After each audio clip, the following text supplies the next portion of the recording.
The Dark, 1979 sci-fi horror movie. It is as old as the universe. It is real.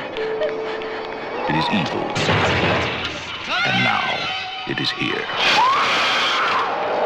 All right, so a girl got murdered. What else is new? Beheaded, mutilated. He's inhumanly strong.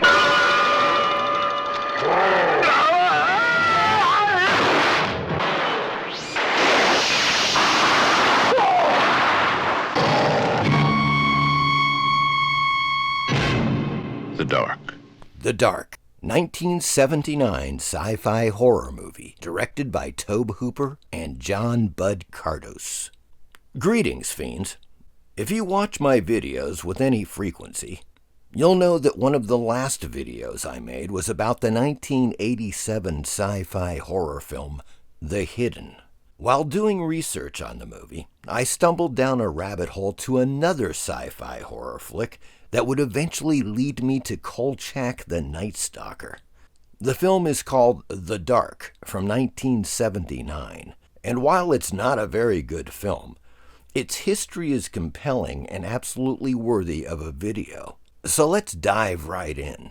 The Dark, 1979, plot. At night, the Mangler stalks the streets of Los Angeles, killing and mutilating random victims. On the trail are a TV reporter, the father of one of the victims, and a police detective. But despite their best efforts, only the mysterious psychic DeFrenzy knows what the killer is and how to stop it. Sci-fi'd for the times. Originally, The Dark had no science fiction elements to it.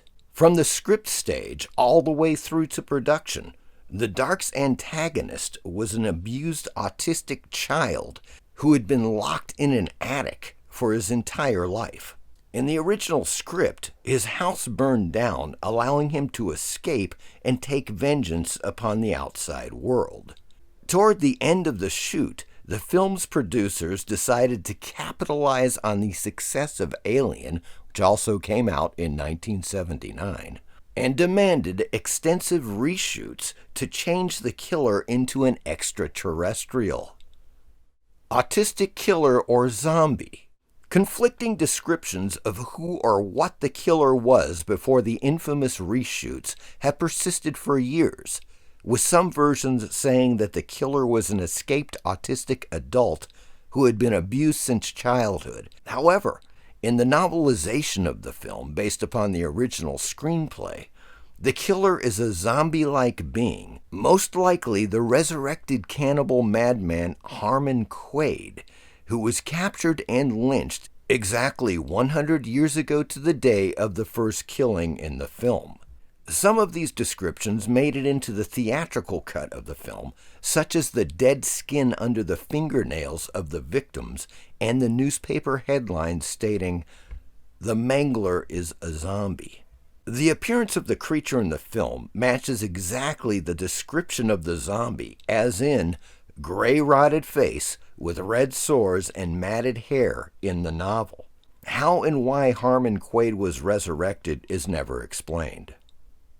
Tobe Hooper, original director. Star William Devane came aboard The Dark in the hopes of working with Tobe Hooper, but Hooper, director of Poltergeist and Texas Chainsaw Massacre, to name a few, was let go from the project for falling way behind schedule after only 3 days. But new director John Cardos assured Devane he would be able to play his character as he saw fit. Cardos is known for such films as Kingdom of the Spiders, 1977, and The Day Time Ended, also from 1979. Made for the Night Stalker. After watching this film again after many years, it became apparent that The Dark would have been a much better Kolchak the Night Stalker episode or movie. Here's why. When you watch The Dark, you already get a definite Night Stalker vibe to the film. It simply falls short because of a weak script, bad special effects, and flat direction. But you have a creature that's either a resurrected zombie or an evil alien killing people off one by one. It's a mystery baffling police and reporters alike. Perfect Night Stalker fodder. Replace reporter Kathy Crosby with Darren McGavin as Kolchak, and bring back Simon Oakland as Vincenzo, replacing editor-in-chief Keenan Wynn. Get Richard Matheson to do a final rewrite of the screenplay, and you would have a memorable Night Stalker movie or TV episode. That's my opinion, and I'm sticking to it. More trivia. Most accurate Frankenstein monster in cinema? At 7 feet 4 inches tall, John Bloom, who plays the Mangler in the film The Dark, played the role of Frankenstein's monster years before in Dracula vs. Frankenstein from 1971.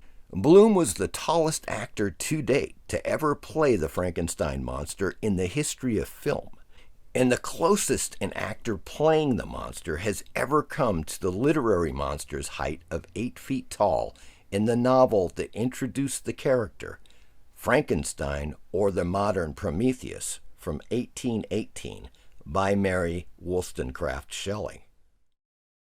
Bloom was also a full 17 inches taller than Boris Karloff, who was the best-known actor to play the monster. America's Dark Top 40. Finally, it's interesting to note that Casey Kasem, radio host of American Top 40 and voiceover actor of several popular cartoons, including the voice of Shaggy on Scooby-Doo, played the pathologist in The Dark. I hope you enjoyed this video. As always, please like and subscribe. Thank you. Somewhere in the dark of infinite space, there is a form of life that man has reason to fear.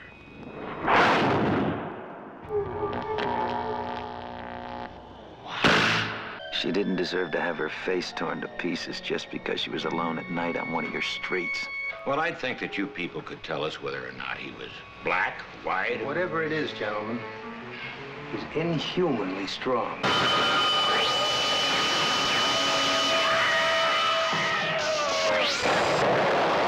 William Devane, Kathy Lee Crosby, Richard Jacob, Keenan Wynn.